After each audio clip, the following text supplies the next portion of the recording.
Dari kejauhan, dia melihat Ica, teman sekelasnya, sedang membuang sampah sembarangan.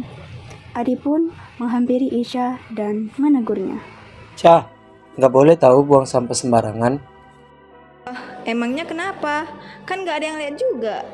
Kamu tahu nggak kalau di sampah yang kamu buang itu ada unsur kimianya? Hah? Unsur kimia? Apa itu? Salah satunya adalah unsur-unsur periode ketiga.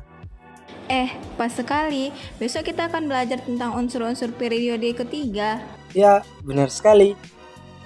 Emangnya unsur periode ketiga itu apa sih? Unsur periode ketiga adalah unsur-unsur pada baris atau periode ketiga tabel periodik. Kasih tahu dong yang termasuk unsur-unsur periode ketiga itu apa aja? Ada natrium, magnesium, aluminium, silikon, fosforus, belerang, klorin, dan argon. Kamu mau nggak ngajarin aku tentang sifat-sifat unsur periode ketiga? Boleh kok, besok di kelas ya. Oh iya, makasih juga ya, karena sudah menegur aku buat nggak buang sampah sembarangan. Ya, sama-sama Ica. Keesokan harinya di jam istirahat, Adi sedang mengajari Ica tentang unsur-unsur periode ketiga. Apa aja sifat fisiknya? Jadi, unsur-unsur periode ketiga itu memiliki sifat fisis. Terus, apa lagi? 1. Jari-jari atau unsur periode ketiga semakin kecil dari kiri ke kanan, meskipun kulit elektronnya sama-sama 3. Cuma itu doang. 2. Unsur-unsur periode ketiga memiliki konduktivitas listrik yang relatif tinggi. Kok titik leleh dan titik didihnya relatif tinggi sih? Enggak dong. Makanya dengerin dulu. Yang terakhir titik leleh dan titik didih relatif tinggi. Wow, hebat ya. Iya dong. Soalnya jumlah elektron yang dapat disumbangkan oleh setiap atom ke larutan elektron yang terdelokasi meningkat. Selain sifat fisis, unsur-unsur periode ketiga juga memiliki sifat kimia loh. Kasih tahu dong. Sifat kimia itu ada 3, yaitu 1. Unsur logam dan non-logam, 2. Sifat asam basa, 3. Sifat reduksi dan oksidasi. Kalau magnesium, sifat kimianya apa? Misalnya, natrium bereaksi cukup cepat dengan halogen seperti klorin. Selain itu, jika bereaksi dengan air, maka akan terbentuk natrium hidroksida dan gas hidrogen. Magnesium itu logam yang cukup reaktif, meskipun tidak sereaktif natrium. Magnesium yang bereaksi dengan asam bisa membentuk garam dan gas hidrogen. Oh, unsur selanjutnya apa? Selanjutnya adalah aluminium.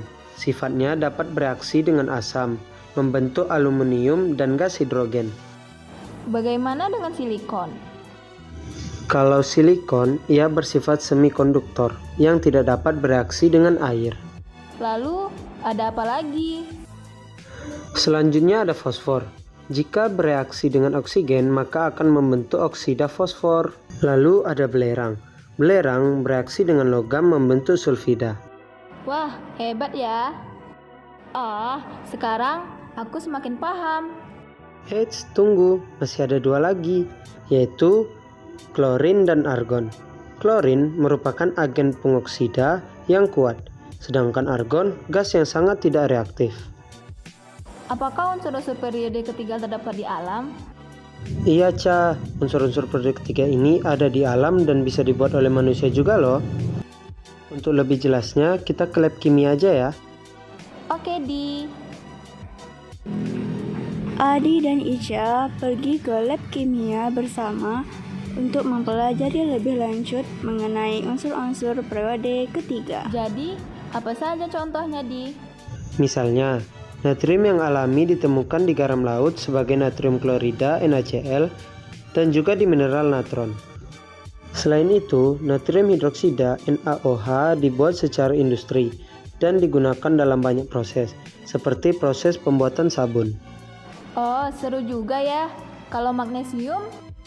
Magnesium secara alami ditemukan di mineral, seperti dolomit dan magnesium karbonat. Tapi ada juga yang buatan seperti magnesium sulfat, MgSO4, yang sering dipakai di pupuk dan juga dalam industri farmasi. Kalau aluminium, aku sering dengar itu. Pasti penting banget. Iya, aluminium itu berasal dari bauksit, yang merupakan biji utama aluminium. Aluminium sulfat Al2SO43 buatan juga banyak dipakai dalam pengolahan air. Wah, hebat ya teknologi kita. Bagaimana dengan silikon? Silikon itu alami ditemukan di pasir silika dan mineral kuarsa. Tapi, dalam bentuk buatan silikon dioksida sangat penting untuk industri semikonduktor seperti di komputer dan perangkat elektronik lainnya. Aku sering dengar soal semikonduktor, lalu bagaimana dengan fosfor? Fosfor alami ditemukan di fosfat dalam batuan dan tanah. Tapi, pupuk fosfat dibuat dari asam fosfat dan itu membantu tumbuhan untuk tumbuh lebih baik. Menarik, bagaimana dengan belerang? Belerang bisa ditemukan dalam bentuk mineral seperti gypsum dan biji belerang. Secara industri, belerang asam H2SO4 dipakai di berbagai aplikasi, termasuk pembuatan pupuk dan bahan kimia lainnya. Oh, ternyata banyak juga ya kegunaannya. Kalau klorin dan argon? Klorin alami ditemukan di air laut sebagai natrium klorida NaCl, tapi klorin gas Cl2 buatan sering dipakai untuk disinfeksi air dan juga dalam produksi plastik. Sedangkan argon, walaupun alami ditemukan di atmosfer dalam jumlah kecil, diproduksi melalui distilasi fraksional udara cair dan dipakai untuk penggelasan dan lampu. Keren banget. Sekarang aku paham betapa pentingnya unsur-unsur ini dalam kehidupan sehari-hari. Ya, unsur-unsur ini memang penting dan ada di mana-mana, baik dalam bentuk alami maupun buatan. Baiklah, ayo kita ke topik selanjutnya. Cah, ke perpus yuk. Aku ingin melihat buku-buku sambil menjelaskan ke kamu pembahasan selanjutnya. Oh, ayo Di. Aku juga ingin melihat buku-buku kimia yang membahas mengenai unsur-unsur periode ketiga.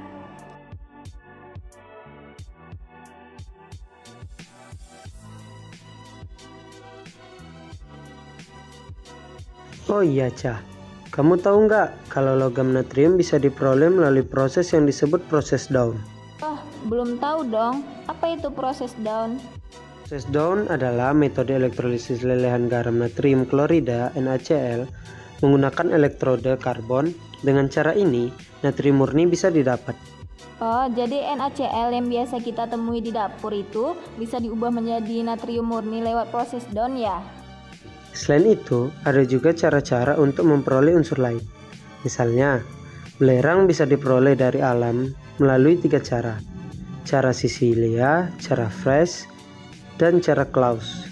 Wah, 3 cara ya? Apa bedanya? Cara Sicilia adalah yang paling tradisional, menggunakan panas matahari untuk melelehkan belerang.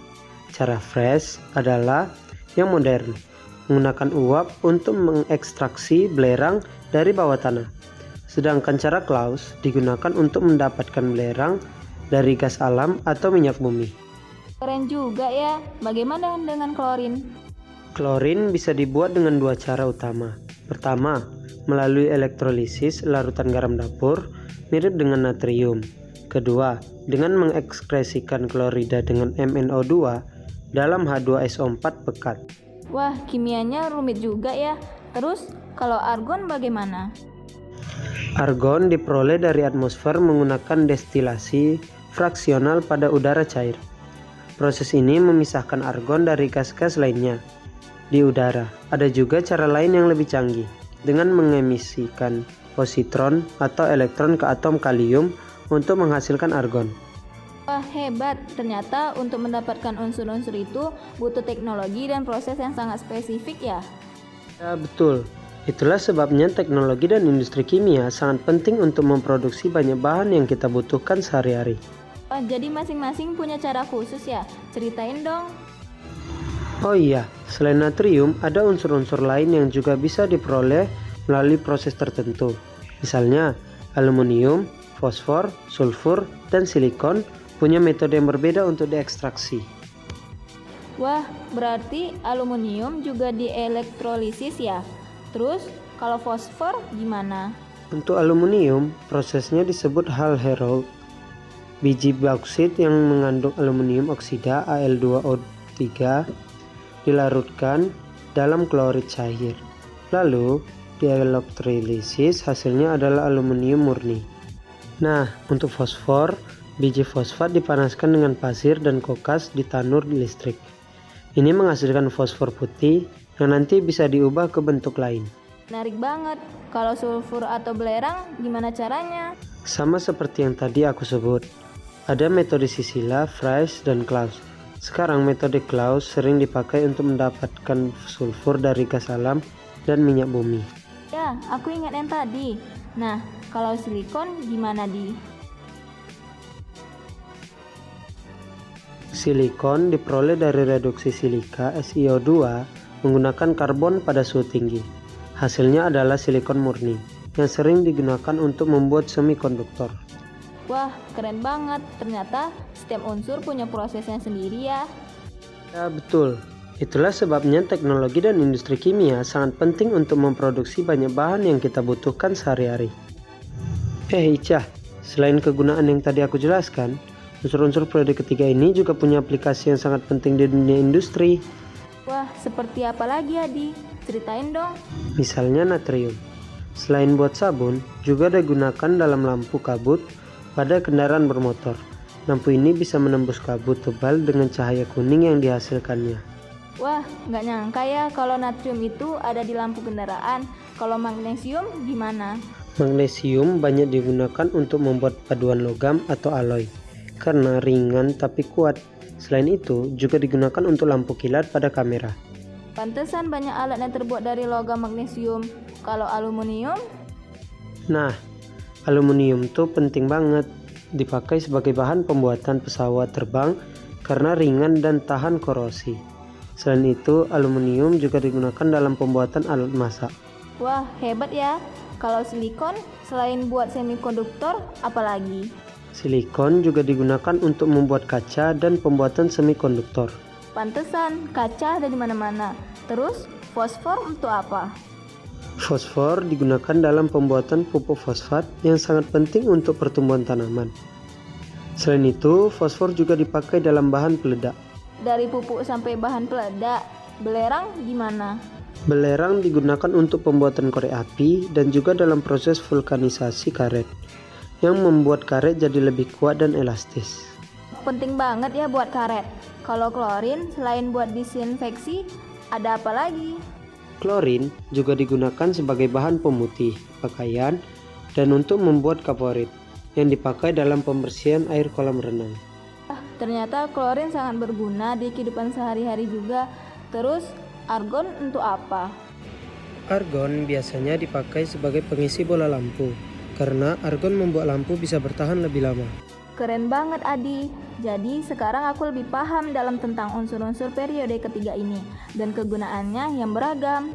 Ya, unsur-unsur ini memang penting dan ada di mana-mana, baik dalam bentuk alami maupun buatan. Wah, terima kasih banyak ya, Adi.